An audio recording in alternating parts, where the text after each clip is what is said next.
Alors tout homme est appelé, parce que tout homme est aimé de Dieu. Et donc quand on parle de la vocation, on parle de quelque chose de très intime dans la vie de tout homme, c'est qu'il est voulu par Dieu, il est aimé par Dieu. Et Dieu nous appelle à vivre pleinement notre vie. Et donc parler de vocation, c'est parler de notre vie, c'est parler de notre désir d'aimer, de nos projets en plénitude. Et puis ça va être aussi de parler de nos états de vie. En particulier, la vocation au mariage.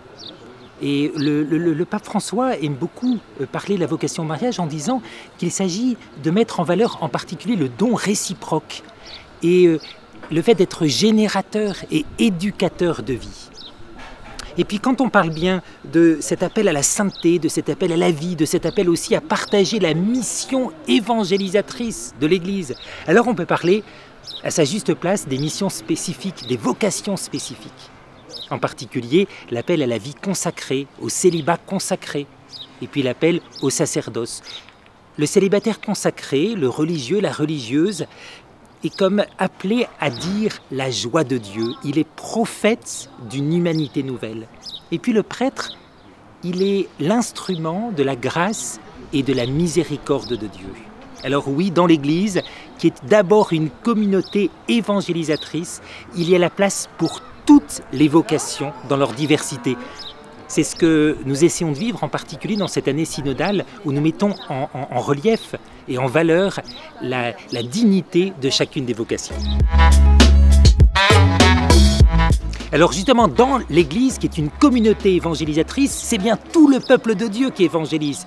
Et par son baptême, tout chrétien est appelé à avoir une part active à cette évangélisation. Il y a parfois un petit danger, c'est de croire que, au fond, les prêtres sont les protagonistes, et puis les laïcs, ils sont les exécutants.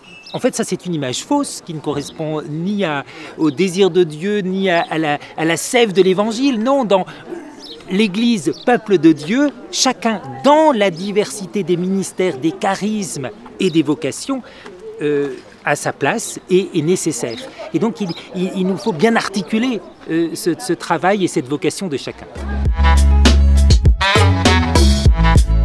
Alors parler des vocations, c'est aussi s'adresser aux jeunes générations et on a envie de leur dire « Le Seigneur vous fait confiance parce qu'il vous aime et nous l'Église, on vous fait confiance ». Alors faire confiance aux jeunes, ça se traduit très concrètement par le fait qu'on ne fait rien pour eux, sans eux, mais on les intègre. On les met dans le coup. On compte sur eux pour construire avec nous les projets pastoraux. Ça demande une écoute attentive.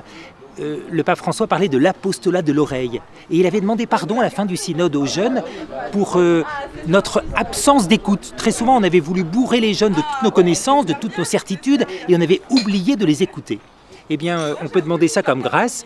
Une bonne pastorale des vocations, main dans la main avec une bonne pastorale des jeunes, c'est d'abord se mettre à l'écoute, construire avec eux des projets qui vont peut-être parfois nous bousculer, qui n'auront pas les mêmes méthodes, qui n'auront pas les mêmes moyens, qui n'auront pas le même tempo, mais qui vont toucher leurs amis. Parce qu'après tout, qui est-ce qui va inviter les jeunes à des événements d'église ? Ce sont les jeunes, c'est eux qui sont les premiers protagonistes de la pastorale des jeunes. Ils ont besoin des adultes, bien évidemment, mais chacun a sa place. Et donc nous devons apprendre davantage à faire confiance aux jeunes, et puis pour les vocations aussi, à croire qu'ils sont aussi capables d'écouter ce que le Seigneur est en train de leur dire, d'inventer aussi peut-être de nouveaux visages pour l'Église d'aujourd'hui et de demain. Alors merci les jeunes d'être pour nous, pour toute l'Église, la jeunesse de Dieu dans l'Église.